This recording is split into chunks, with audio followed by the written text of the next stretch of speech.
Oh, my chair's spinning. I know it's been a really long time. I'm so sorry. But it is here. It's for sale. It's up.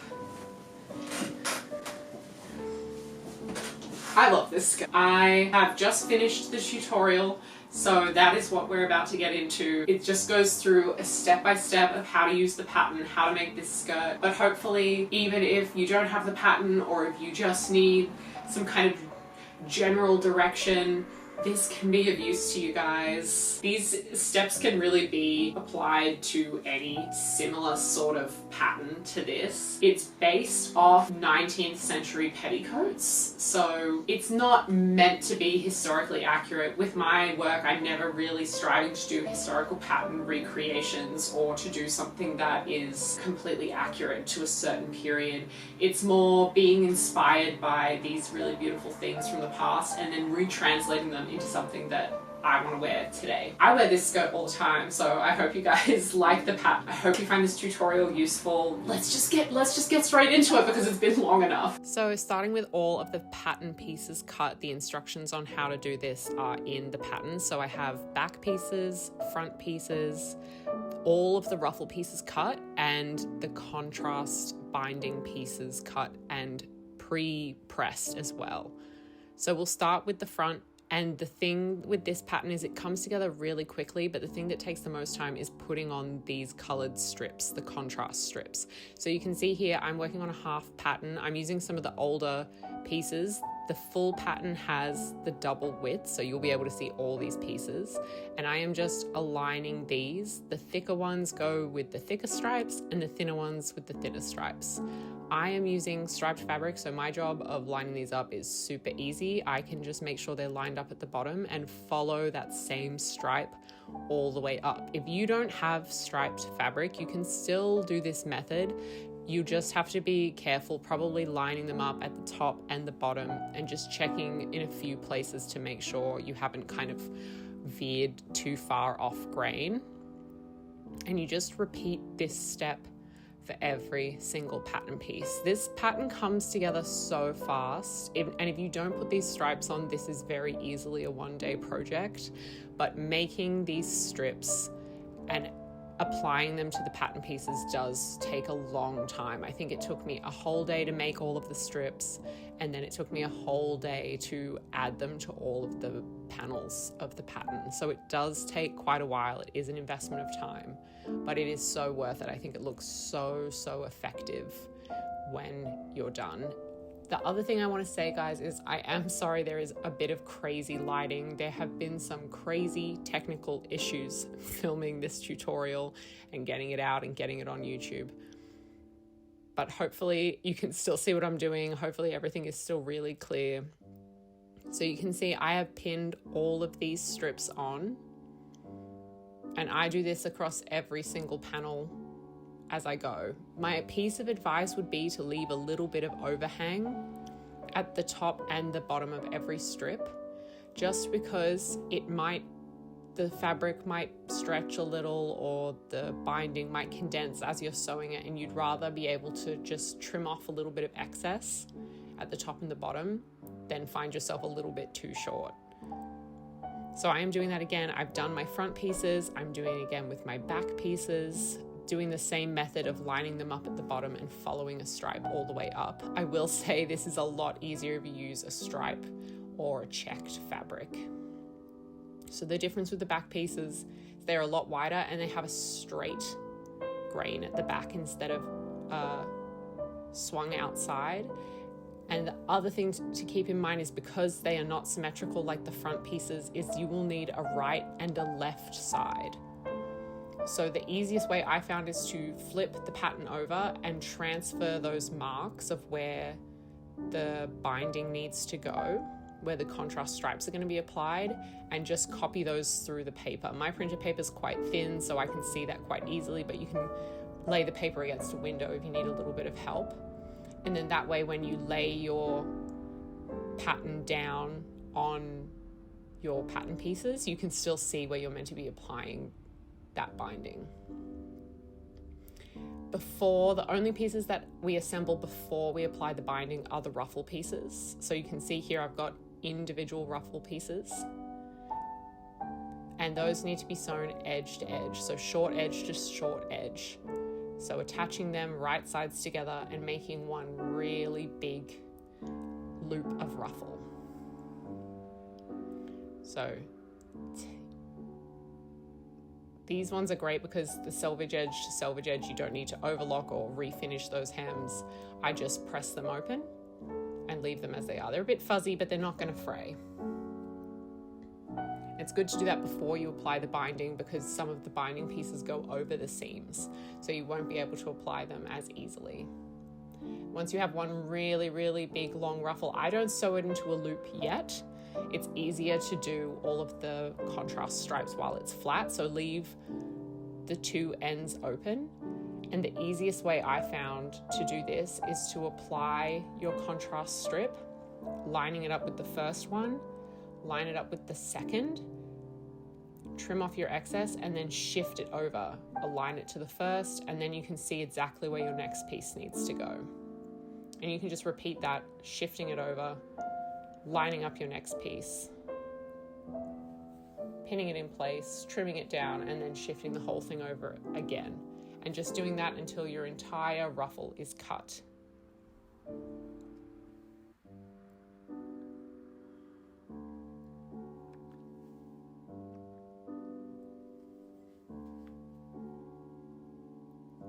So once all of those are applied, you can see I just stitch right along as close to that edge as I can get without slipping off the edge. My front, my back pieces, and my ruffle pieces. You can do just one of the contrast colors. You could do both. You could make them different widths. You could make them really wide. You could make them super narrow.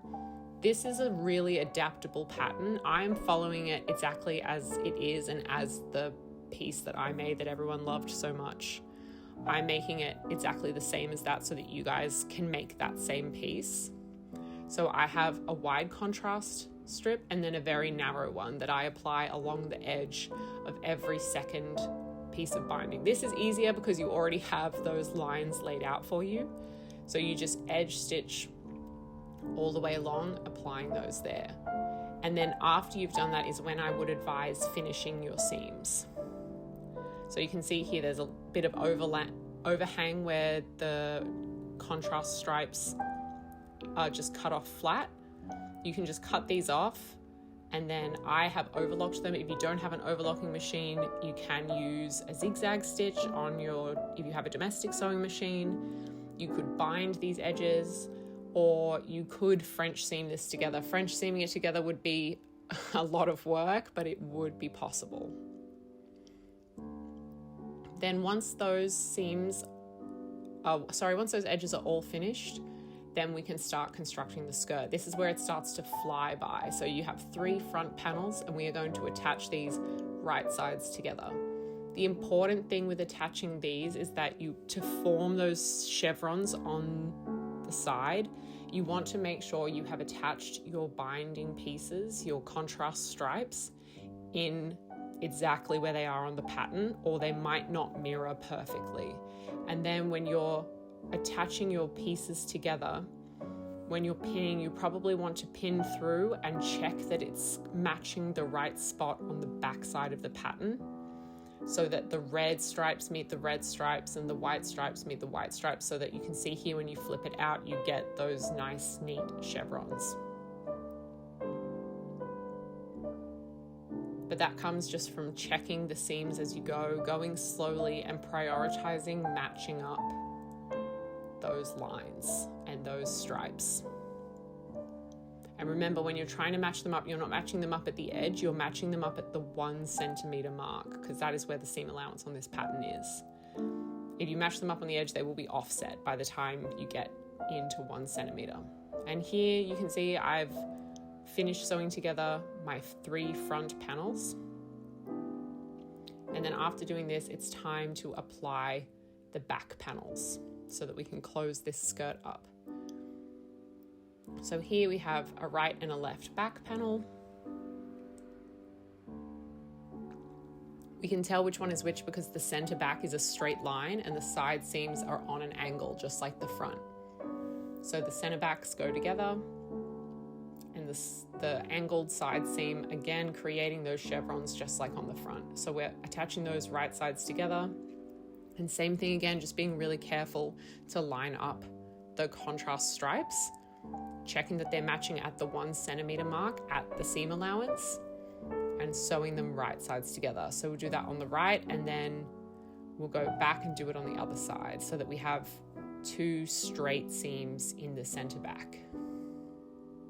So this is the last lot of chevroning we have to do. This is the trickiest part, is just getting those chevrons to align. So once we have the skirt all done, we have our back seams are the last thing we need to close this skirt up.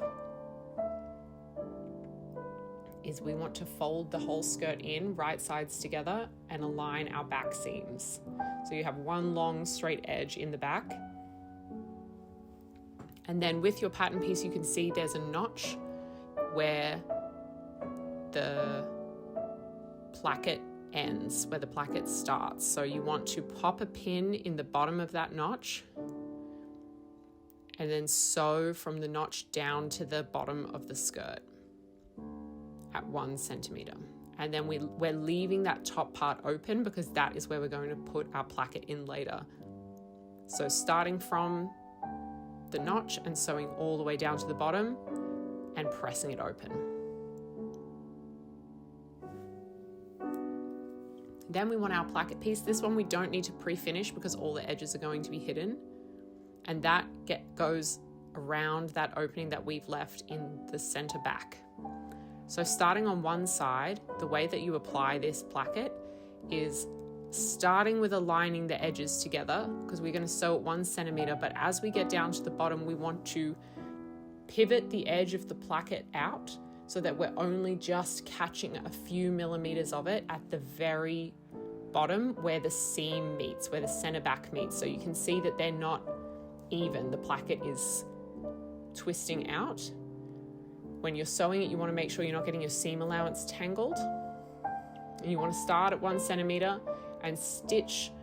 The seam allowance stays at 1 centimeter on the skirt, but it will become very small on the placket. So you can see there the placket only has a few millimeters that are caught, but the skirt has a full 1 centimeter just where that seam is. You want to sew until the seam. And then I clip the seam allowance on the inside of the skirt because that lets us lay it out flat. And then we can pivot the skirt open and lay the placket flat. This is just the easiest way to sew one of these on. Pinning it in place. This is still offset at the bottom, but we want to slowly pivot it back up until the seam allowances match at the top.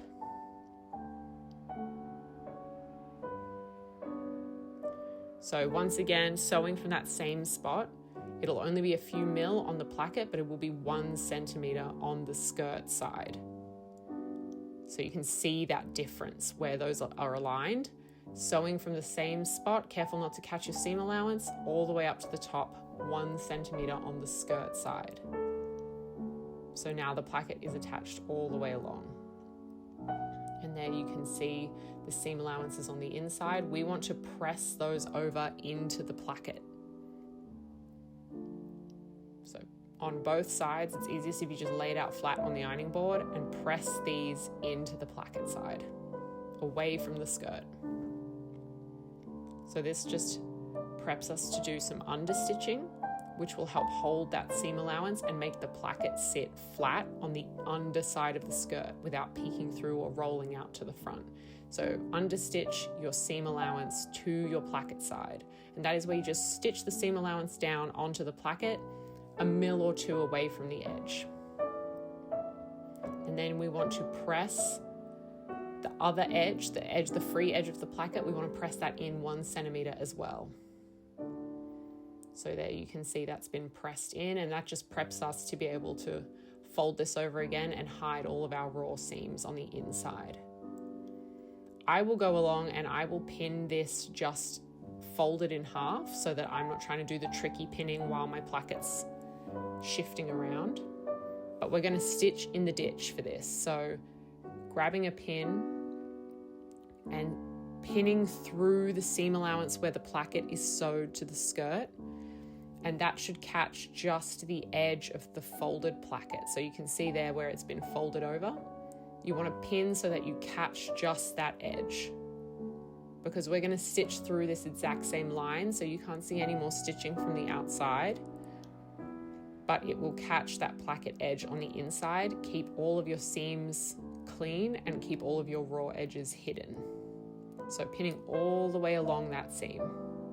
And then we can remove those pins that were just holding the placket in place while we were working on it. So you can see those pins are just catching the edge. And then when we take this to the sewing machine, sewing it from the top along that same edge, and then you will have a line of stitching where those pins were, holding that placket in place. So that finishes that back edge and also gives you an inbuilt modesty panel where there's an opening. So we want to press this. We want to press the placket so that it sits out on one side and in on the other. That will make it lay flat, but it will also give you that modesty panel at the top back. So just give that a nice press, and then you can see it just wants to sit that way naturally. The next thing to do is to pleat your panel up. So you can see on the pattern, the pleats go in between each of the pleats go in between each of the contrast binding pieces. So it goes one edge to the next edge. I made my contrast binding a little bit thicker, so I'm going to overlap mine a little bit more. But you can see there, they just go edge to edge, and that keeps the skirt, it gives a nice pop of volume at the back, and it also makes this really nice and easy, this next bit, because you just have to overlap those contrast stripes by just a little bit, adding those pleats in the top, and then stay stitching that, so just at 8mm away from the edge, and making sure when you do to catch the placket on the side that is pressed into the skirt and leaving the other edge free. So you can see there, that's now been stay stitched. It's just a small line of straight stitches, just 8mm from the edge, and then we can get to applying our waistband. I like to finish this waist edge so that you can try the skirt on at this point and make sure that it fits, and then you can try where you can test where you want your hem to be, because this is quite a long skirt. So folding the waistband in half along the long edge and sewing those short edges 1 centimeter in. So once those are sewn, you can clip the corners, because we are going to turn them inside out.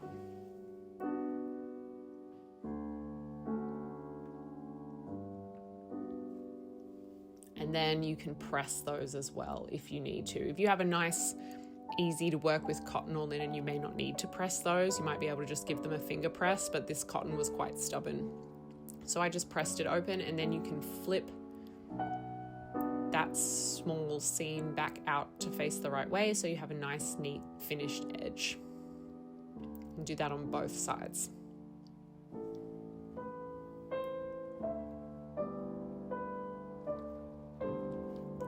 Then we can take our waistband and we can take our skirt, and because we have a finished edge on the skirt is why we want to start with a finished edge on the waistband. So aligning those two finished edges, I'm starting on the placket side, waistband edge to placket edge, and then pinning all the way along the skirt. All the way around all of the panels until you get to the other edge, and your waistband should finish exactly where the other edge of your skirt is. So pinned all the way around, and then you're going to sew that at 1 centimeter. This waistband, I actually don't recommend putting a interfacing on. It is very small. It is only the width of the seam allowance. And because there are so many layers of fabric in there, I find it tends to stand up and be very firm just on its own. So the next thing to do is press it up and then press the seam allowance edge down and press it down again. So that way you can see how narrow that waistband is. and how much bulk is in it. You really don't need to add any extra by popping in interfacing, but if you're working with a very, very lightweight cotton, you may want to. So now folding that waistband edge down again, and we're going to stitch in the ditch again. So the most important thing is, as we're folding it, we need to make sure we cover the line of stitching that's there on the inside. So you can see I'm forcing it down over that and then pinning it in place. At the edges, I'm tucking all the seam allowance up into the waistband, pinning in place. I'm doing this from the back side first, and then flipping it over to the front, because we'll need to sew from the top edge to make sure we keep our stitching very neat and hidden. Popping the pins through from the front side and checking it on the back to make sure that we're actually catching that waistband. So you can see that pin sitting in the stitch line of the waistband and it's catching the seam allowance on the back. And then we repeat this all the way along, slowly shifting the pins from the back to the front until it's pinned all the way along and it's ready to sew. And you just stitch straight in that line of stitching that's already there. And then if I flip it over, you can see it's just caught the edge of the inside of the waistband. And then the last thing to do is to attach our ruffle. This is why I suggest doing the waistband first. You can put it on and then you can make sure if your ruffle's too long or if the skirt's too long, if you need to trim anything, it's a great time to do it before you have the bulk of the ruffle on. And then before you apply the ruffle, you just need to pleat all along the edge. So the ruffle pattern comes with a pleating guide. The way that I like to do this is to lay it down, pop the edge of the ruffle to the end of the last ruffle or the end of the pleated section. And I use pins to mark the beginning and end of each pleat. So the beginning and end of each arrow on the pattern, I pop a pin in. I'll do it in the sections that are as long as the ruffle. And I like to do this while the ruffle is still flat, because it's a lot easier than trying to pleat up a giant loop. So I will do it flat and then leave my last edges open, as you can see here, and I'll sew it into a loop once I've gotten my pleats all sewn in place. As long as you're accurate with the pattern, with your seam allowances, with your pleating, this should match the bottom of your skirt perfectly. So you don't have to worry about the pleats being out of place. But you can see it's quite a long ruffle. It's a lot of circumference at the bottom, all pinned in place. So I'm going to take that to the machine and I'm going to stay stitch all of that in place. So that is stitching 8 millimeters from the edge. You can see now those are all held in place. You can press these, you can press them all the way down to the bottom if you want to. I left this nice and flowy. And then the last thing for the ruffle is to fold it edge to edge, short edge to edge, and close it into a giant loop. You just want to make sure you don't close it twisted with a Mobius strip. So I like to fold it in half, make sure my edges are nothing's twisted, right side's up, top side's up, bottom side's down, right side's together, and then stitch that last edge closed and press it open.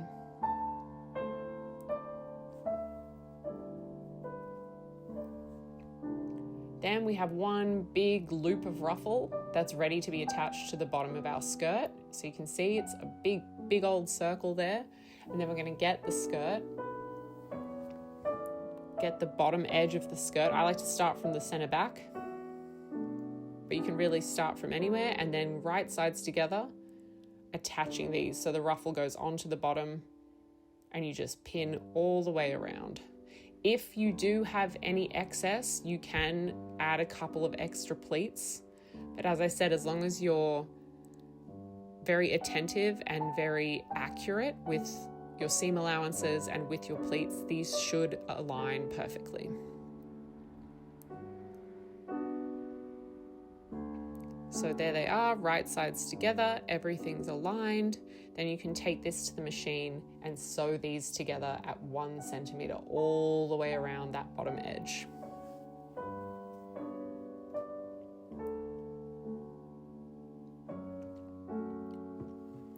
Now that it's sewn, it's all attached.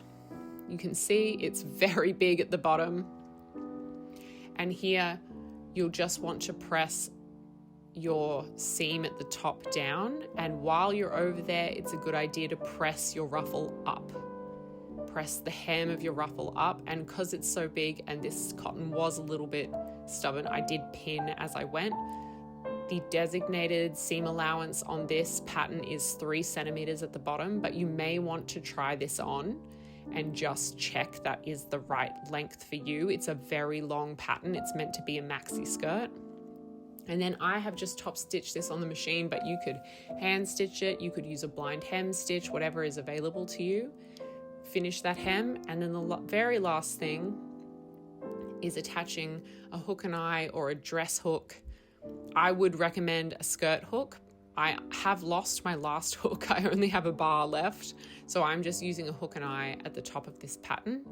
The pattern also says you can turn this placket here, you could turn it into a concealed button placket if you prefer. I'm just using a hook and eye. I have never found that to be a problem. I find these very sturdy, and that inbuilt modesty panel at the back is not very big. It doesn't allow for a lot of movement. And then we're just attaching the hook and eye. So the eye goes on the lower side, it goes on the side that's underlapping. Just attaching it by hand. The thing to keep in mind with anything like this, especially a hook and eye, is that you will be able to see the bars of the hook when the skirt has tension on it. So just make sure you're offsetting the hook on the other side by as much as you need to cover the bars of that eye, to cover where you're sewing that eye on. So cutting it off, and then that's the eye attached, and we can attach the hook on the opposite side. So you can see here, I'm just measuring, I'm making sure I'm covering those tabs with my, you can see if you align the hook to the edge of the waistband, you'll see the spots where you sew the eye on.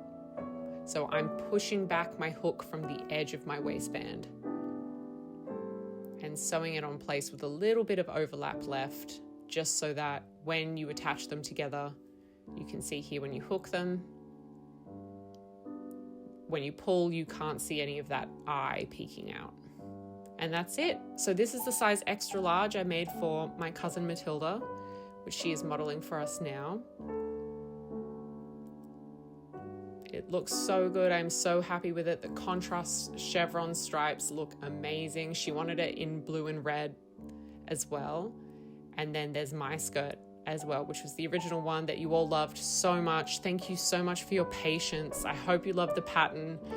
Let me know how you go with it. I'm so excited to see what you guys all make.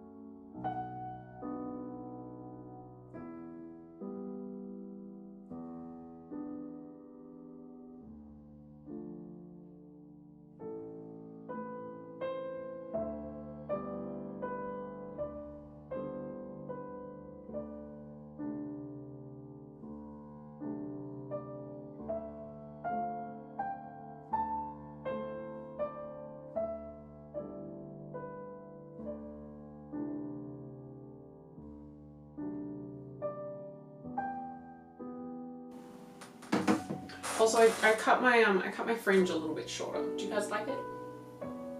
If you don't like it, please don't say that. I'll be really sad. Thank you so much for watching, everyone. Thank you so much for your patience. I have gotten so many messages asking me when this pattern is going to be out. It's here. It's finally done. I can't thank you all enough for your support and for your patience.